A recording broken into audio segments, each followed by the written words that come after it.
Hello दोस्तों, क्या हाल है। तारीख आज 26 दिसंबर 2025, दिन शुक्रवार, हिंदी तिथि षष्ठी। और आइए बात करते हैं आज के मुख्य समाचार में देश भर की तमाम बड़ी खबरों पर नजर डालते हैं। देखिए दोस्तों, एक तो आज के दिन को हमारे देश में वीर बाल दिवस के रूप में मनाया जाता है, जब क्रूर मुगलों से भिड़ गए थे 6 और 8 साल के 2 बच्चे, जिन्होंने अपना बलिदान दे दिया था। 2 युवा सिख योद्धाओं की असाधारण बहादुरी के सम्मान में आज के दिन को वीर बाल दिवस के रूप में मनाया जाता है। और ये 2 बच्चे सिखों के 10वें गुरु गोविंद सिंह जी के साहिबजादे यानी उनके बच्चे थे। तो वीर बाल दिवस के मौके पर हर साल देश भर के स्कूलों में अलग अलग कार्यक्रम भी आयोजित किए जाते हैं। और आज प्रधानमंत्री नरेंद्र मोदी भी 26 दिसंबर को इस कार्यक्रम में भाग लेंगे, हिस्सा लेंगे नई दिल्ली के भारत मंडपम में। इस मौके पर यह विशेष कार्यक्रम आयोजित होगा, जिसको संबोधित करेंगे प्रधानमंत्री नरेंद्र मोदी। और इस वीर बाल दिवस के मौके पर देश की राष्ट्रपति द्रौपदी मुर्मू भी प्रधानमंत्री राष्ट्रीय बाल पुरस्कार वितरित करेगी हमारे देश के साहसी युवा लड़के लड़कियों को। चलिए दोस्तों, आगे बढ़ते हैं अपन खबरों में। देखिए बड़ी खबर, अरावली पर्वतमाला बचेगी या विनाश होगा, इस पर भी आज 26 दिसंबर को सुप्रीम कोर्ट में विशेष सुनवाई हो सकती है, क्योंकि अरावली पर्वतमाला के 100 मीटर ऊंचाई वाले नियम पर सुप्रीम कोर्ट में फिर से बहस तेज हुई है। और इस पर मुख्य न्यायाधीश को पत्र लिखकर देश भर से कई लोगों ने चिंता जताई है। और बीते कुछ दिनों से आपको पता होगा सेव अरावली अभियान भी देखने को मिल रहा है देश भर में। हालांकि अभी एक दिन पहले केंद्र सरकार ने कहा कि अरावली पर्वतमाला पर सभी नई खानों पर नई माइनिंग लीज पर पूरी तरह से रोक लगाने का आदेश जारी कर दिया गया। केंद्र ने सभी राज्यों को इस संबंध में निर्देश भी दिया है। तो देखते हैं आज सुप्रीम कोर्ट की तरफ से इस पर क्या फैसला आता है, सुनवाई हो सकती है। फिलहाल देखिए अगली खबर, आज से रेलवे में भी कुछ नए नियम लागू होने जा रहे हैं। तय दूरी के बाद बढ़ेगा किराया। जी हाँ, आज 26 दिसंबर से दोस्तों आपका रेल सफर करना महंगा होगा। अभी 1-2 दिन पहले जब रेलवे ने इस बारे में नोटिस जारी किया था, तो मैंने आपको डीएलएस न्यूज चैनल पर अपडेट बताया भी था। ट्रेनों का बेस फेयर बढ़ने से अब आपको लंबी दूरी की यात्रा करने के लिए ज्यादा जेब ढीली करनी पड़ेगी। हालांकि इसमें नियम भी होगा, 215 किलोमीटर तक की ऑर्डिनरी क्लास में किराए में कोई बढ़ोतरी नहीं की गई है, लेकिन 215 किलोमीटर से ज्यादा दूरी पर 1 पैसा प्रति किलोमीटर किराया बढ़ा है। इसके अलावा मेल, एक्सप्रेस और नॉन एसी वाले और एसी क्लास वाले सभी ट्रेनों में चाहे कितनी ही दूरी हो, 2 पैसे प्रति किलोमीटर की किराए में बढ़ोतरी की गई है। ये मतलब अलग अलग कैटेगरी के आधार पर रेलवे ने किराए में बढ़ोतरी की है। तो इस हिसाब से देखा जाए तो दूरी के हिसाब से 216 से 750 किलोमीटर तक के सफर के लिए अब आपको 5 रुपए रेलवे टिकट में ज्यादा देना पड़ेगा। और भी इसी तरह से दूरी के हिसाब से बढ़ोतरी की जानकारी आप देख सकते हैं। हालांकि इसमें रेलवे ने आम लोगों को एक क्लेरिफिकेशन जारी किया कि जिन लोगों ने पहले से ही ट्रेन टिकट बुक कर रखा है तो उनको कोई एक्स्ट्रा चार्ज नहीं देना पड़ेगा। ठीक है, ये किराए में बढ़ोतरी का नियम आज से लागू होने जा रहा है, यानी अब आज से आप नया टिकट बुक करते हो तो उस पर ये किराए बढ़ोतरी वाला नियम लागू माना जाएगा, है ना। और चलिए अगला अपडेट देखिए, गिग वर्कर्स ने कल 25 तारीख को भी हड़ताल की थी और 31 दिसंबर को भी देश भर में हड़ताल बुलाई है। गिग वर्कर्स यानी स्विगी, जोमेटो, जेप्टो समेत कई सारे प्लेटफॉर्म्स के लिए जो डिलीवरी बॉय वगैरह का कार्य करते हैं, उन संगठनों की तरफ से यह हड़ताल का ऐलान किया है। तो इस हड़ताल का असर Swiggy, Zomato, Zepto, Blinkit, Amazon, Flipkart जैसी कंपनियों के प्रोडक्ट डिलीवरी सर्विस पर भी देखने को मिल सकता है। तो 31 दिसंबर पर नए साल के मौके पर हो सकता है आपको मिनटों में सामान ना मिले। गिग वर्कर्स की हड़ताल की वजह से क्विक कॉमर्स कंपनियों की भी टेंशन बढ़ गई है, क्योंकि यूनियनों का कहना है कि इन सभी कंपनियों के कर्मचारी भी इस हड़ताल में शामिल हुए हैं। हालांकि फिलहाल ये हड़ताल का ऐलान Telangana gig and platform workers union की तरफ से की गई है। वैसे माना जा रहा है कि इस हड़ताल में और भी देश के कई बड़े शहरों के Tier 2 शहरों के डिलीवरी पार्टनर शामिल होंगे। चलिए दोस्तों अगला अपडेट देखिए, अब आप टोल कलेक्शन से भी मुनाफा कमा सकेंगे। जी हाँ, NHAI यानी national highway authority of India के राजमार्ग ट्रस्ट को मार्केट रेगुलेटर सेबी की मंजूरी मिल चुकी है, जिसके तहत निवेश पर आपको 10% तक का रिटर्न भी मिल सकता है। यानी हाईवे के जो बड़े बड़े प्रोजेक्ट्स होते हैं, इंफ्रास्ट्रक्चर प्रोजेक्ट्स, उनमें अब आम निवेशक भी अपना पैसा इन्वेस्ट कर पाएंगे और उसका रिटर्न आपको भी मिलेगा। देख सकते हैं इस बारे में डिटेल जानकारी कि ये स्कीम कैसे काम करेगी। इसे आप एक रेंटल इनकम की तरह समझ सकते हैं। और ये जो बड़ा फंड कलेक्ट होगा आम लोगों से, निवेशकों से, उसको देश के ये 10 बड़े बैंक मैनेज करेंगे। कैसे निवेश कर पाएंगे पैसा, तो इसको लेकर सेबी के तरीके से IPO वगैरह आएगा, जिसमें आप इन्वेस्टमेंट कर पाएंगे, है ना। चलिए अगली खबर देखिए, भारत में पेट्रोल पंप की संख्या 1 लाख के पार पहुंच चुकी है। हालांकि अभी भी चीन और अमेरिका सबसे आगे है दुनिया में फ्यूल स्टेशन के टोटल नंबर्स के मामले में, और तीसरे नंबर पर है हमारा देश भारत। इकोनॉमिक टाइम्स की रिपोर्ट के मुताबिक भारत में पेट्रोल पंप नेटवर्क की संख्या का आंकड़ा 1 लाख से ऊपर पहुंच चुका है और ये संख्या पिछले 10 साल में दुगुनी हुई है, 50,000 से बढ़कर 1 लाख तक पार कर चुकी है। तो अमेरिका और चाइना के बाद दुनिया का तीसरा सबसे बड़ा फ्यूल रिटेल नेटवर्क इंडिया में बन चुका है, जिनमें से 90% पंप सरकारी कंपनियों के पास है, जैसे भारत पेट्रोलियम, इंडियन ऑयल वगैरह। चलिए अगला अपडेट देखिए, रेलवे का नया प्लान है। अब रेलवे स्टेशन पर भी आप हल्दीराम, KFC, मैकडोनल्ड्स जैसे बड़े ब्रांड्स के फूड वगैरह खा पाएंगे, क्योंकि इन बड़ी कंपनियों के रेस्टोरेंट आउटलेट्स भी अब आपको रेलवे स्टेशन पर देखने को मिलेंगे, जैसे एयरपोर्ट वगैरह पर होता है ना, वैसे ही 2026 तक कई सारे रेलवे स्टेशन पर आपको ये प्रीमियम आउटलेट्स देखने को मिल सकते हैं। सरकार का प्लान है पहले चरण में 7,000 रेलवे स्टेशनों पर ई नीलामी के जरिए इनके लाइसेंस वगैरह दिए जाएंगे।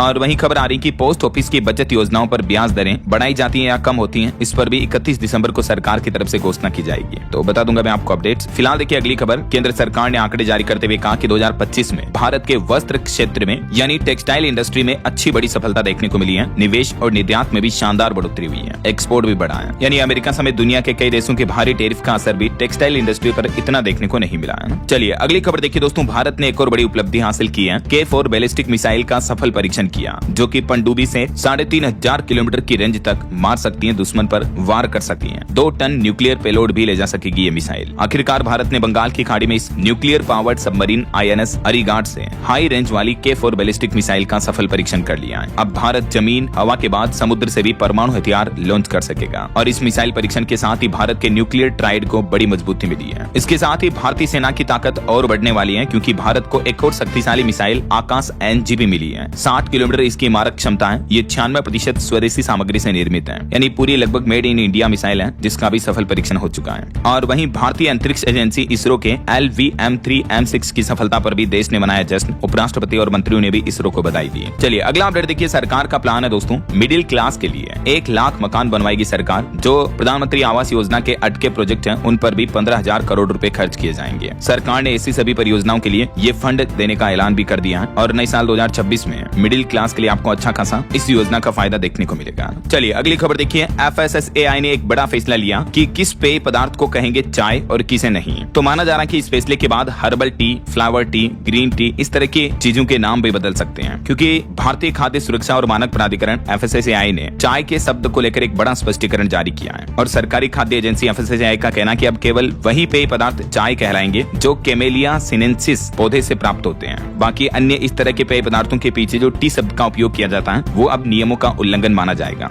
और सभी कंपनियों को भी चेतावनी दी है कि ऐसा करना मिस ब्रांडिंग की श्रेणी में आता है और इसके तहत कानूनी कार्रवाई भी की जा सकती है। यानी अब ऐसे पेय पदार्थ जिनमें कैमेलिया साइनेंसिस नहीं पाया जाता है या इस पौधे की पत्तियां नहीं है, तो उसे चाय कहना गलत होगा। ये food safety standard authority of India FSSAI की तरफ से नए निर्देश जारी किए गए हैं। चलिए अगला अपडेट देखिए। अब अगर किसी ने फर्जी डिग्री से नौकरी हासिल की तो QR कोड तुरंत पकड़ लेगा। एक क्लिक पर पूरी जानकारी सामने आ जाएगी। अभ्यर्थी का ओरिजिनल रिकॉर्ड मिल पाएगा। आए दिन आपको पता होगा कई बार ऐसे मामले देखने को मिलते हैं और सरकारी जांच के बाद खुलासा होता है कि फर्जी डिग्री और डॉक्यूमेंट के जरिए कई युवा नौकरियां पा लेते हैं, राइट। तो अब सरकार ने आदेश जारी किया कि प्राइवेट और सरकारी सभी यूनिवर्सिटी की ओर से जारी डिग्री, डिप्लोमा, मार्कशीट और माइग्रेशन सर्टिफिकेट पर अनिवार्य रूप से QR कोड प्रिंट किया जाएगा और इस QR कोड को स्कैन करते ही उस स्टूडेंट का डेटा उस यूनिवर्सिटी के डेटा से मिलान किया जाएगा, ताकि तुरंत पता चल पाए, फर्जीवाड़ा रोका जा सकेगा ना। फिलहाल ये सिस्टम राजस्थान सरकार लागू करने जा रही है और राजस्थान के शिक्षा विभाग ने इस संबंध में निर्देश भी जारी कर दिया है। धीरे धीरे देश के दूसरे राज्यों में भी एजुकेशनल डिग्रियों में ये QR कोड वाला सिस्टम लागू किया जाएगा ना। चलिए अगली बड़ी खबर देखिए दोस्तों। भारतीय सेना के जवानों के लिए सरकार ने नई सोशल मीडिया पॉलिसी जारी की है। अब जवानों को सोशल मीडिया इस्तेमाल करने की सीमित अनुमति मिलेगी, यानी लिमिटेड यूज कर पाएंगे। जो इंडियन आर्मी के जवान हैं वो फेसबुक, इंस्टाग्राम वगैरह अगर चलाते हैं तो देखिए नई गाइडलाइंस के तहत जैसे इंस्टाग्राम पर किसी भी पोस्ट या रील्स वगैरह को लाइक नहीं कर सकेंगे सैनिक। नए दिशा निर्देश के मुताबिक जवान इन प्लेटफॉर्म पर साइन अप तो कर पाएंगे, जैसे इंस्टाग्राम वगैरह पर अकाउंट बना पाएंगे, लेकिन लाइक नहीं कर पाएंगे, कमेंट नहीं कर पाएंगे, किसी भी तरह की टिप्पणी नहीं कर पाएंगे। जबकि पहले जवान केवल सोशल मीडिया प्लेटफॉर्म ट्विटर का इस्तेमाल कर सकते थे, लेकिन अभी इंस्टाग्राम भी यूज करने की इजाजत दे दी है, लेकिन लिमिटेड यूज एक्सेस के साथ। और इंस्टाग्राम पर जवान अपनी किसी भी ऑफिशियल आईडी से पोस्ट भी नहीं कर पाएंगे। ये भी भारतीय सेना के जवानों को लेकर फेसबुक, इंस्टाग्राम, ट्विटर से संबंधित नई पॉलिसी जारी की है सरकार ने। देख सकते हैं आप इस पॉलिसी के तहत क्या कर सकते हैं। कंटेंट देख पाएंगे, खबरें और जानकारी ले पाएंगे, लेकिन पोस्ट या वीडियो अपलोड करना, लाइक, कमेंट, शेयर या फॉरवर्ड करना ये पूरी तरह से प्रतिबंधित रहेगा। और जो दूसरे मैसेजिंग एप्स हैं जैसे व्हाट्सएप, टेलीग्राम, सिग्नल वगैरह, इन पर भी पूर्ण प्रतिबंध नहीं लगाया, लेकिन इनके भी इस्तेमाल को लेकर सख्त शर्तें तय की है सरकार की तरफ से, ताकि कहने का मतलब इंडियन आर्मी के जवानों का डेटा वगैरह सुरक्षित रहे और देश सुरक्षा में किसी तरह का खतरा ना हो।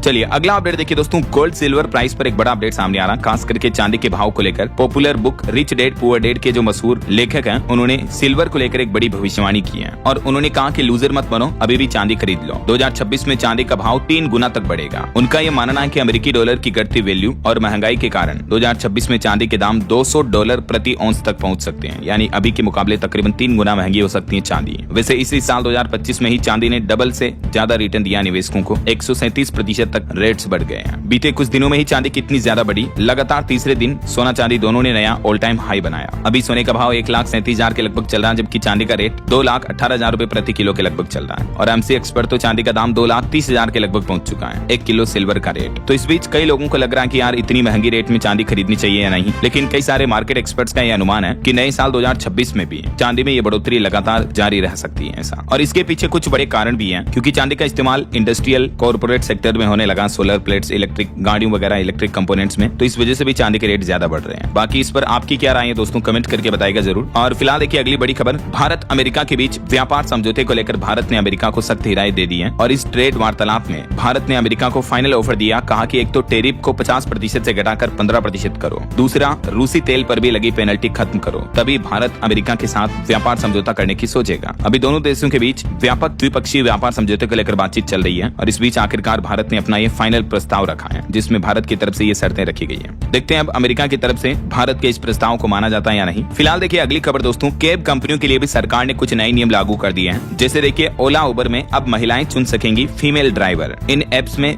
जेंडर चॉइस करने का ऑप्शन देना जरूरी होगा। कंपनियों के लिए नई गाइडलाइंस जारी हो चुकी हैं। इसके अलावा इन ऐप में अब आप ड्राइवर को टिप भी दे पाएंगे। तो जल्दी आपको कैब राइड बुकिंग के लिए ये ऑप्शन मिलेगा। ओला उबर रैपिडो जैसे सभी ऐप में सेम जेंडर का ड्राइवर चुनने का ऑप्शन मिलेगा। अगर आप लड़की हैं तो फीमेल ड्राइवर चुन सकते हैं, अगर आप लड़का हैं तो मेल ड्राइवर चुन सकते हैं। ये देख सकते हैं सरकार की तरफ से मोटर वाहन एग्रीगेटर दिशा निर्देश 2025 के तहत ये नई गाइडलाइंस जारी की है। और महिला सुरक्षा के हिसाब से देखा जाए तो ये वाकई में बहुत ही अच्छे नए नियम सरकार की तरफ से लागू किए गए हैं। लेकिन इसमें भी एक चिंता की बात यह है कि इस नियम से महिलाओं को लिमिटेड कैब्स ही मिल पाएगी, क्योंकि अभी हमारे देश में फीमेल ड्राइवर्स की संख्या 5% से भी कम है। तो देखते हैं आखिर सरकार का ये प्लान कितना सफल हो पाता है। फिलहाल देखिए अगली खबर, इनकम टैक्स पेयर्स के लिए सरकार ने जरूरी अपडेट दिया। कहा कि 1 अप्रैल 2026 से नया इनकम टैक्स कानून लागू होगा, यानी नए वित्त वर्ष 2026 के साथ ही बदल जाएगा इनकम टैक्स का पुराना कानून। 2026 में असेसमेंट ईयर खत्म होगा, अब सिर्फ टैक्स ईयर ही चलेगा। आखिरकार 64 साल पुराना नियम खत्म होने जा रहा और 1 अप्रैल 2026 से न्यू इनकम टैक्स एक्ट 2025 जो सरकार ने इस साल बनाया वो लागू हो जाएगा। और ये नया कानून 1961 से चले आ रहे पुराने कानून की जगह लेगा। और अभी तो नई टैक्स रिजिम में सरकार ने 12 लाख रुपए तक की कमाई पर 0 टैक्स भी कर दिया है। तो इससे भी कहने का मतलब मिडिल क्लास और मिडिल से अपर क्लास वाले लोगों को भी बड़ी राहत मिलेगी है ना। बहरहाल अभी तो अपन कुछ और महत्वपूर्ण और काम की खबरें देखेंगे दोस्तों, लेकिन फिलहाल वक्त तो चला है आज के ताजा मौसम समाचार जानने का। और हाँ, एक छोटी सी रिक्वेस्ट आपसे ये है कि अगर आप DLS न्यूज चैनल से अभी तक भी जुड़े नहीं हो तो जुड़ जाइए, चैनल को सब्सक्राइब करके बेल आइकन जरूर दबा दीजिएगा और इस वीडियो पर एक लाइक और शेयर भी कर देना, ताकि आपको रोजाना की ताजा खबरें, महत्वपूर्ण मुख्य समाचार, काम के न्यूज अपडेट सबसे पहले आपके मोबाइल पर मिलते रहेंगे। ओके, और चलिए बिना टाइम वेस्ट किए सीधा आगे बढ़ते हैं मौसम अपडेट में। तो देखिए दोस्तों, देश के ज्यादातर राज्यों में ठंड का प्रकोप देखने को मिल रहा है। राजस्थान, मध्य प्रदेश के कुछ शहरों में तो तापमान 2-3 डिग्री के लगभग पहुंच चुका है। कोहरे की वजह से बीते दिन भी इंडिगो की 63 फ्लाइट फिर से कैंसिल हुई और उत्तर प्रदेश में तो लिटरली सर्दी की वजह से 3 लोगों की मौत भी हो गई। इतनी कड़ाके की ठंड देखने को मिल रही है। और इन कोहरे के हालातों के बीच देश की राजधानी दिल्ली के कर्तव्य पथ पर 26 जनवरी के परेड की रिहर्सल भी की जा रही है। अभी ये तस्वीरें आप देख सकते हैं। कुछ अलग अलग राज्यों की स्थितियां देखिए दोस्तों। राजस्थान में कई जिलों में तो बर्फ जमने लगी। सीकर में तापमान 1 डिग्री पहुंचा, 3 जिलों में पारा 5 डिग्री से भी नीचे आया। और अगले 2 दिन राजस्थान में शीतलहर की चेतावनी, यानी ठंड और बढ़ेगी। इधर मध्य प्रदेश के भी 25 शहरों में तापमान 10 डिग्री से कम चल रहा है। पचमढ़ी अभी सबसे ठंडा इलाका चल रहा है और कोहरे के चलते दिल्ली से भोपाल, इंदौर आने वाली कई ट्रेनें भी लेट हुई हैं। उत्तर प्रदेश में भी देखिए नैनीताल से ज्यादा ठंड तो यूपी में देखने को मिल रही है। मेरठ का पारा 4.5 डिग्री चल रहा और भीषण कोहरे की वजह से 3 जिलों में 20 लोग घायल हो गए अलग अलग सड़क दुर्घटनाओं में। यूपी में कोहरे में रोड एक्सीडेंट की घटनाएं बहुत ज्यादा दिख रही हैं। और आज और कल भी मौसम विभाग का कहना है कि उत्तर प्रदेश के 38 जिलों में सूरज के दर्शन भी नहीं होंगे, इतना कोहरा छाया रहेगा। पहाड़ी राज्यों की बात करें तो कल क्रिसमस के दिन भी उत्तराखंड के 7 जिलों में घना कोहरा छाया। कुछ जिलों में ठंड और कोहरे का अभी भी येलो अलर्ट है। पहाड़ी इलाकों में पाला भी गिरा। इधर हिमाचल प्रदेश में देखिए आज रात से बदलेगा मौसम। ऊंचे इलाकों में आज और कल बर्फबारी की चेतावनी है। बिलासपुर में कोहरे का ऑरेंज अलर्ट जारी हुआ। हरियाणा में भी 31 तारीख तक राहत नहीं मिलेगी। अगले 4 दिन घना कोहरा व शीतलहर की चेतावनी मौसम विभाग ने ऑरेंज अलर्ट जारी किया। बाकी और भी दोस्तों अगले 24 घंटों के दौरान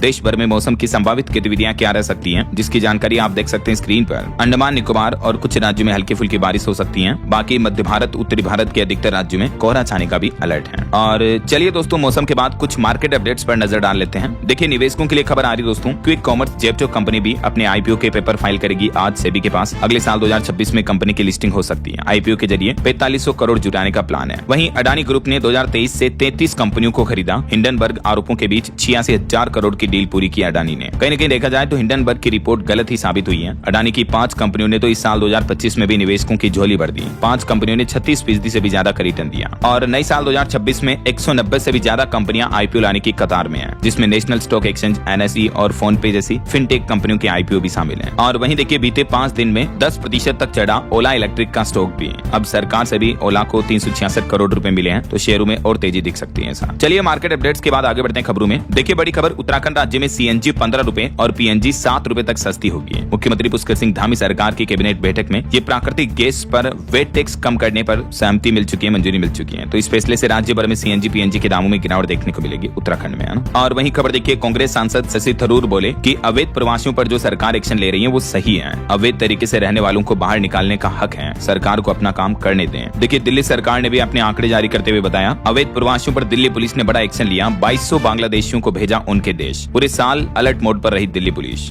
ये इसी साल 2025 का डेटा है। और वहीं देखिए दोस्तों, एक बड़ी दुख भरी खबर, बीते दिन आपको पता होगा कर्नाटक राज्य में एक बड़ी बस अग्निकांड की दुर्घटना हो गई। एक स्लीपर बस में आग लग गई जिसमें 10 लोग जिंदा जल गए। 30 से ज्यादा यात्री सवार थे। चित्रदुर्ग के हिरियूर में एक लॉरी से टक्कर के बाद ये बड़ा हादसा हुआ। कर्नाटक के चित्रदुर्ग में बड़ी बस अग्निकांड की घटना देखने को मिली है। डिवाइडर से टकराते ही बस से भिड़ा ट्रक और आधी रात को पूरी बस धू-धू करके जलने लगी। वैसे दोस्तों ये जो साल 2025 है, हादसों के हिसाब से देखा जाए तो बहुत ही मनहूस साल रहा है, बहुत ही खराब बुरा साल रहा है। अभी इस साल के अंतिम महीनों में आपने देखा होगा कई सारे बस अग्निकांड के हादसे हमें देखने को मिले हैं। राजस्थान में भी ऐसी बस में आग लगी थी जैसलमेर में, जिसमें 20 यात्री जिंदा जल गए थे। आंध्र प्रदेश में भी एक चलती बस में आग लगी थी जिसमें 20 लोग जिंदा जले थे। उत्तर प्रदेश में भी बस में एक भीषण आग लगी थी जिसमें 3 लोग जिंदा जल गए थे। सऊदी अरब में भारतीय हज यात्रियों को लेकर जा रही बस में भी अग्निकांड हुआ था हाल ही में। इसमें भी 45 भारतीयों की मौत हो गई थी जिंदा जलने की वजह से। तो कहने का मतलब देखा जाए दोस्तों तो इस साल 2025 में कई बड़े हादसे हुए हैं। गुजरात अहमदाबाद एरोप्लेन क्रैश का हादसा भी देखा होगा आपने। और अभी देखिए एक दिन पहले तमिलनाडु में भी एक बस ने 2 कारें कुचली, 9 लोगों की मौत हो गई, 4 लोग घायल हो गए। चलिए आगे बढ़ते खबरों में। देखिए आप, कल भारत के पूर्व प्रधानमंत्री अटल बिहारी वाजपेयी जी की जो 101वीं जयंती थी, इस मौके पर प्रधानमंत्री नरेंद्र मोदी ने बड़ा संबोधन दिया। बोले कि हमने गिराई अनुच्छेद 370 की दीवार। पीएम मोदी बोले कि आजादी के बाद सभी उपलब्धियां एक ही परिवार के नाम होती थी, लेकिन अब ये उपलब्धियां देश के नाम होती हैं। उत्तर प्रदेश के लखनऊ में उन्होंने प्रेरणा स्थल का भी उद्घाटन किया। ये तस्वीरें आप देख सकते हैं, प्रेरणा स्थल का ड्रोन व्यू। यहाँ पर डॉक्टर श्यामा प्रसाद मुखर्जी, पंडित दीनदयाल उपाध्याय और अटल बिहारी वाजपेयी जी की 65 फीट ऊंची मूर्तियां, स्टेचू लगाए गए हैं। इन 3 बड़े नेताओं की यहाँ पर मूर्तियां हैं ना। तो ये लखनऊ में पीएम मोदी ने प्रेरणा स्थल का उद्घाटन करते हुए जम्मू कश्मीर धारा 370 समेत कई अहम मुद्दों पर बातें की संबोधन में। वैसे ये राष्ट्र प्रेरणा स्थल जो है, इस पूरे एरिया का नाम है। ये स्थल 3 ब्राह्मण नेताओं को समर्पित है। उत्तर प्रदेश में जैसे अखिलेश मायावती चल रहे हैं, वैसे ही राह पर अब बीजेपी चल रही है। दशकों तक ब्राह्मणों को साधेगा ये। रात में कुछ ऐसा दिखता है राष्ट्रीय प्रेरणा स्थल का नजारा। और वहीं दोस्तों बीते दिन जो क्रिसमस का पर्व था, इस मौके पर प्रधानमंत्री नरेंद्र मोदी ने दिल्ली के कैथेड्रल चर्च में प्रार्थना सभा में भाग लिया और देशवासियों को भी क्रिसमस की बधाई दी। ये तस्वीरें आप देख सकते हैं जब प्रधानमंत्री नरेंद्र मोदी कैथेड्रल चर्च पहुंचे हैं। यहाँ मॉर्निंग प्रेयर में शामिल हुए। बिशप ने विशेष प्रार्थना भी की। राहुल गांधी ने भी क्रिसमस की बधाइयां दी देशवासियों को। चलिए अगली खबर देखिए, हरियाणा पलवल के एलिवेटेड फ्लाईओवर को मिलेगा नया नाम। अटल बिहारी वाजपेयी की जयंती के मौके पर अब इसे अटल सेतु के नाम से बनाया जाएगा, इस फ्लाईओवर को। और वहीं देखिए बीते दिन क्रिसमस के त्योहार के मौके पर सौरभ भारद्वाज समेत आम आदमी पार्टी के 3 नेताओं पर FIR दर्ज हुई क्योंकि इन्होंने सेंटा क्लॉज का अपमान किया था। दिल्ली पोल्यूशन पर यह वीडियो बनाया था और इस वीडियो की तस्वीरें भी आप देख सकते हैं। इसमें सेंटा इंडस्ट्रियल मास्क लगाए हुए नजर आ रहे हैं। अच्छा, आपको एक अनोखी खबर बताता हूँ। देखिए, एक छोटी बच्ची का स्कूल बैग गुम हो गया तो बच्ची पहुंच गई पुलिस अंकल के पास और कहने लगी कि मेरा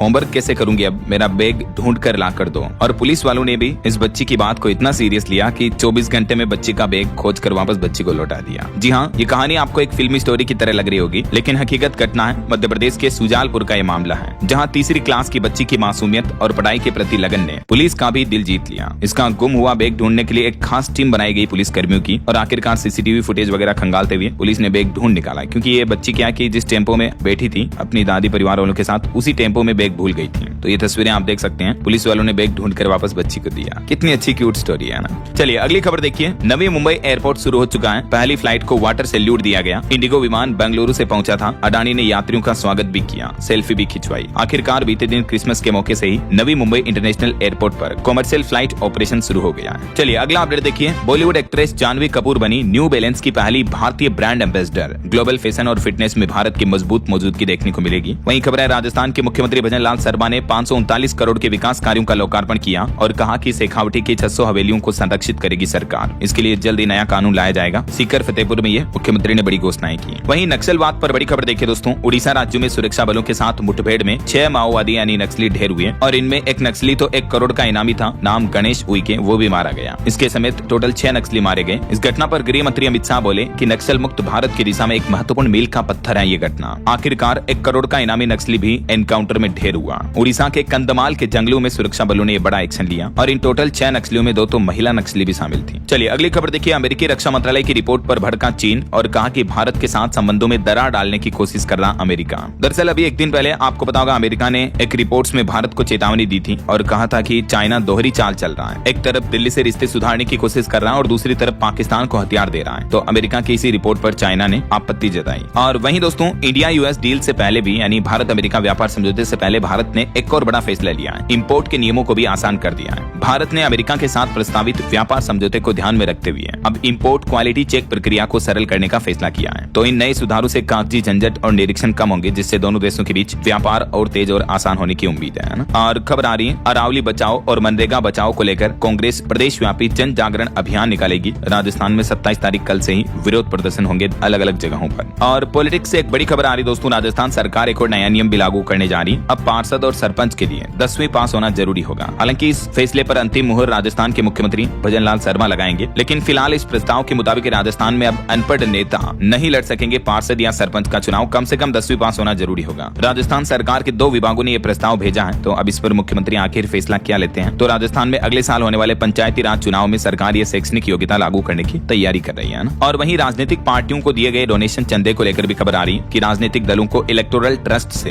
3811 करोड़ का चंदा मिला, जिसमें भाजपा को 24-25 में सबसे ज्यादा 3112 करोड़ का चंदा मिला, जबकि कांग्रेस को सिर्फ 299 करोड़ ही मिले। और वहीं खबर आ रही दोस्तों हमारे देश के संसद परिसर में भी अब स्मार्ट गैजेट्स ले जाने पर रोक लगा दी गई है। सांसदों के लिए निर्देश जारी हुए हैं, जिसमें जैसे स्मार्ट पेन, स्पाई कैमरा वाला जो पेन आता है, स्मार्ट ग्लासेज, गोगल्स वगैरह इस तरह की चीजें पहनकर संसद भवन में जाने की इजाजत नहीं होगी, है ना। चलिए खबर देखिए। राजधानी दिल्ली में 5 रुपए में खाना मिलने वाली सुविधा शुरू हो चुकी है। अटल कैंटीन 100 जगह